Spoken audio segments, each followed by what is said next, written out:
जय श्री राधे जी, आपका स्वागत है हमारे चैनल रंग ग्रुप पे। और आज इस वीडियो के थ्रू आप जानेंगे कि अगर आपकी हथेली की कुछ मुख्य रेखाएं दो मुखी हो जाती है, यानी कि टू पार्ट में डिवाइड हो जाती है, तो उसके क्या फल आपके जीवन में मिलेंगे, अच्छे या बुरे। शुरुआत करेंगे आपकी हर्ट लाइन से कि अगर हर्ट लाइन की मुख्य शाखा अगर टू पार्ट में डिवाइड होती है तो क्या फल मिलेंगे। लेकिन हर्ट लाइन के पास आपको कुछ सावधानी बरतनी पड़ेगी, क्योंकि यहाँ पे बहुत सारी ऐसी लाइनें होती हैं जो कि दो मुखी अवस्था को दिखाती है, लेकिन उसे ही आपको मानना है जो कि इस रेखा को ही से ही निकली हो, यानी कि कोई अलग से इंडिविजुअल रेखा आके इसे दो मुखी का रूप प्रदान ना कर रही हो, ना ही भाग्य रेखा आके इसे दो मुखी के रूप में प्रदर्शित कर रही हो। क्योंकि जब भाग्य रेखा आके करेगी तो ये विष्णु सिंबल के रूप में जानी जाएगी। इसके अलावा कोई बाहर की रेखा आके करेगी तो इसे दो मुखी नहीं माना जाएगा।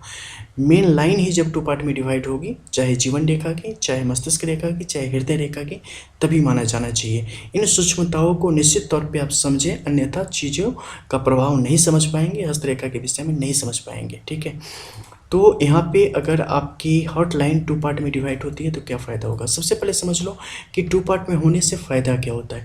ये जिस भी रेखा पे होती है ना, उस रेखा के गुण अवगुणों को आपके जीवन के अंदर बढ़ाने का कार्य करती है।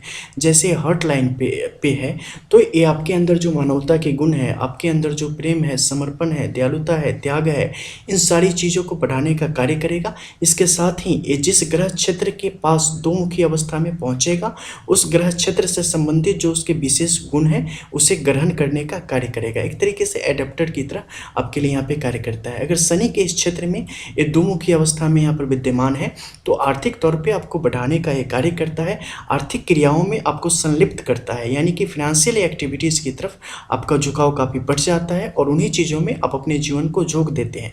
हर एक तरीके से कहाँ से कुछ आर्थिक लाभ हो जाए, इन चीज़ों में पड़े रहते हैं। इसके अलावा गुढ़ ज्ञान जो होता है उसकी तरफ भी काफ़ी झुकाव होता है। तांत्रिक गतिविधियाँ वगैरह जैसी जो चीज़ें होती हैं उसकी तरफ कई दफ़े इनके साथ चीज़ें अगर अमाउंट बेहतर स्थिति में ना हो तो कुछ गलत कृत्यों की तरफ भी इनका झुकाव वहाँ पे बढ़ जाता है।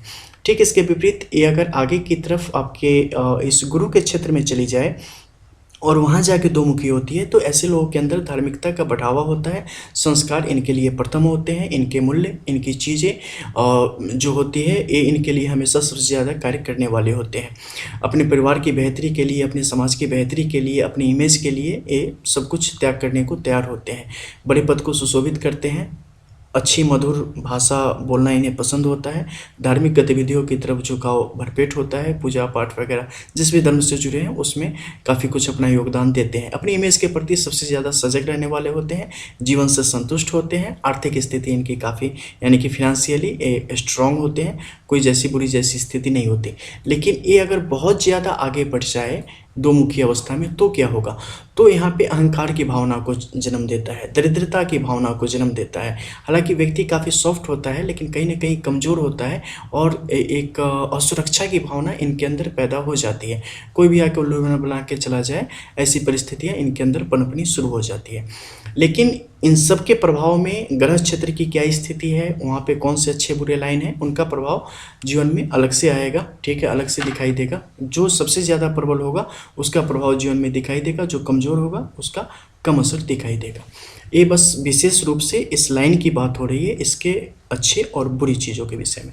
अब हम बात करेंगे मस्तिष्क रेखा की। अगर मस्तिष्क रेखा आपकी दो मुखी हो जाती है तो क्या प्रभाव पड़ेगा। देखो, इसमें भी ध्यान देना कि ये कहाँ पे हो रही है। सूर्य के पर्वत क्षेत्र के नीचे दो मुखी हो रही है या मंगल के क्षेत्र में आके दो मुखी हो रही है। क्योंकि सूर्य के क्षेत्र में आके होगी तो ऐसे व्यक्ति काफ़ी जोशीले होंगे, बात बात पे जोश पे आने वाले होंगे और सपने बुनने वाले होंगे, काम करने में कहीं ना कहीं पीछे रह जाने वाले होंगे, जोश के साथ किसी भी कार्य में आगे की तरफ बढ़ेंगे लेकिन बहुत जल्दी बैकफुट पे आ जाएंगे और इन्हें पता चल जाएगा कि ये मुझसे ना हो पाएगा। ठीक है, तो जोश बहुत ज़्यादा हाई हो जाता है लेकिन निराशा की भावना साथ साथ चलती होती है। तो निराशा की भावना के कारण कई कई दफ़े डिप्रेशन की स्थिति में पहुंच जाते हैं। ये अगर मंगल की इस परिस्थिति तक पहुंच जाए, यानी कि मंगल के इस पर्वत क्षेत्र तक चली आए, तो ऐसे लोग पैसों को लेकर और पारिवारिक तनाव को लेकर हमेशा चिंताग्रस्त होते हैं और दूर की सोचते भविष्य की सोचने में हमेशा लगे रहने वाले होते हैं। हालांकि आर्थिक स्थिति को ये अपने काफ़ी संभाल के आगे की तरफ लेते हुए चले जाते हैं। लेकिन सूर्य के इस क्षेत्र में अगर ये दो मुखी हो रही है तो ऐसे लोगों को अस्थायित्व में यानी कि अपने मन मस्तिष्क को स्थिर रखना इनके लिए सबसे बड़ी चुनौती होती है कि कैसे हम खुद को सेटल कर पाएँ, खुद को हम स्थिर रख पाएँ, क्योंकि स्टेबिलिटी की जैसी चीज़ इन्हें काफ़ी देर से उम्र से प्राप्त होती है और इस कारण एक तनाव की स्थिति और करियर में एक रुकावट अवरोध की तरह चीज़ें इनके समक्ष आती होती है। तो उसके कारण कई बार ये फंस जाते हैं, लेकिन एक बार अगर कहीं सेटल हो गए तो फिर ये हंसते खेलते अपनी ज़िंदगी आगे की तरफ लेते हुए चले जाते हैं। ठीक है, फिर अब बात करेंगे जीवन रेखा की। जीवन रेखा में भी ध्यान देना, क्योंकि यहाँ पे भी बहुत सारी स्टोरी है। यहाँ पे क्या है कि सामान्य रूप से आपकी इस केतु के क्षेत्र में दो मुखी होगी। ठीक है, कुछ खास परिस्थितियों में क्या होगा, खास महानुभावों के हाथों में ये शुक्र के इस क्षेत्र में जाके दो मुखी हो जाएगी। कुछ और महान लोग होंगे तो उनकी क्या होगी कि ये चंद्र के क्षेत्र में आके दो मुखी हो जाएगी। अब इन तीनों का प्रभाव अलग अलग पड़ेगा। जीवन के जो जीवन शक्ति है उसके गुणों का विकास हो रहा है यहाँ पे, लेकिन जो ग्रह क्षेत्र है उनका प्रभाव दिखेगा। शुक्र की तरफ होगा तो विचारों में एक अलग ही प्रकार का उन्माद होगा, विचारों में चीज़ों को, अपने मूल्यों के, अपने समर्पण, अपने आर्थिक परिस्थितियों को, अपनी चल अचल संपत्ति के प्रति, इन सारी चीज़ों के प्रति व्यक्ति का झुकाव होगा। इसके अलावा एक कट्टर विचार व्यक्ति के अंदर पनपता है और अपनी चीज़ों से पीछे हटने वाले लोग नहीं होते। इनके अंदर जो विचार होते हैं वही होंगे, आप अपना असर फोड़ लो, लेकिन ये अपनी मेंटिलिटी बदलने वाले नहीं होते।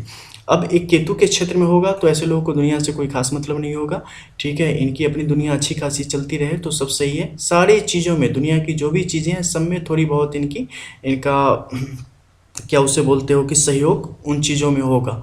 ठीक है, ये सब कुछ कर लेंगे, थोड़ा बहुत ईमानदारी भी कर लेंगे, बेईमानी भी कर लेंगे, पूजा भी कर लेंगे, पाठ भी कर लेंगे, एटसेट्रा वगैरह सब कुछ ये कर लेंगे। ठीक है, और जीवन को बहुत ही सही तरीके से आगे बढ़ाने में ये लगे रहेंगे।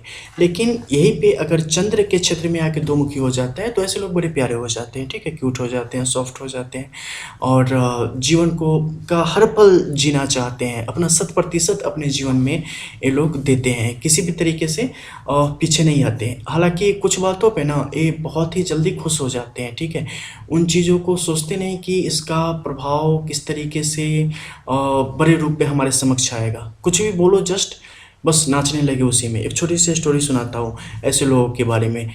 ये लोग क्या है ना कि एक साहब की तरह ऐसे होते हैं जो कि घर में बैठे हैं और बाहर से इन्होंने आवाज़ सुनी कि भैया 500 लगाओ, जीवन भर बैठ के खाओ, 500 लगाओ, जीवन भर बैठ के खाओ। इनके कान बिल्कुल खरगोश की तरह खड़े हो जाते हैं। ठीक है, सीधा घोड़े की तरह ही आते हुए गिरते पड़ते दौड़ पड़ेंगे बाहर की, पता नहीं कौन सी स्कीम आ गई, छूट ना जाए मेरे हाथों से। और बाहर जाके देखते हैं तो क्या देखते हैं कि एकदम पतली सी महीन सी स्माइल लिए होठों पे चारपाई लेके फेरी वाला खड़ा है। अब लो, पड़ गई कलेजे में ठंडक, करवा ली बेइज्जती। 500 लगा लियो, अब जिंदगी भर बैठ के क्या लेट के खाते रहियो। अब सोचो मन में क्या हुआ कि अरे अरे सपने देखने लगे। तो ऐसी परिस्थितियां इनके अंदर बहुत आ जाती है जिसके कारण कई बार धोखा खा जाते हैं। ठीक है, तो ऐसी चीज़ों से इन्हें बचना चाहिए। ठीक है, नहीं तो ऐसे ही अरमानों पे पानी फिरते रहते हैं। तो फालतू की स्कीम वगैरह जैसी चीज़ों की तरफ ना जाएं और अपने कार्य की तरफ लगे रहें तो इनके लिए अच्छा होगा। तो यही था इसका मुख्य प्रभाव। हालांकि पर्वत क्षेत्रों के अनुसार और मुख्य लाइनों के अनुसार इनके जो प्रभाव हैं वो जीवन में आपको अलग अलग तरीके से देखने को मिलेंगे। बहुत सारे ऐसे वीडियोज़ हैं यूट्यूब पे जिसमें मैंने देखा कि इसे लेकर बहुत सारी भ्रांतियाँ फैलाई गई हैं, तो उसके लिए ये बताना आवश्यक था। ठीक है, तो चलो मिलते हैं फिर। और हाँ, सुनो कुछ ऐसे लोग जो कि ये वीडियो अब तक देख पा रहे हों कैसे भी करके, और उनके मन में ऐसी उत्कंठा जाग गई हो कि हमें भी अपनी हाथ हस्तरेखा दिखवानी चाहिए, तो देख लो ऐसा है कि ये पेड सर्विस है और डिस्क्रिप्शन में व्हाट्सएप नंबर है। तो वहाँ पे अगर आप चाहते हो तो व्हाट्सएप पे 2-3 चीज़ें कभी मत करना, हाय हेलो लिख के मत छोड़ना, क्योंकि यहाँ पे ना आपकी कोई गर्लफ्रेंड है ना बॉयफ्रेंड है जो कि आपको रिप्लाई करेगा। ठीक है, और सीधा पूछना प्रोसीजर क्या है, आपको बताई जाएगी। अच्छा लगे एक्सेप्ट करना, नहीं लगे तो वेलकम आपका, आप फिर आगे बढ़ जाएं। ठीक है, उसका कोई इशू नहीं। लेकिन हाय हेलो करके और सीधा पाम भेज देना वगैरह कर देना तो मतलब थोड़ा भी संकोच में नहीं होगा, आपको तुरंत ब्लॉक कर दिया जाता है और आगे भी कर दिया जाता रहेगा। तो चलते हैं फिर। ठीक है, मिलते हैं। जय श्री राधे।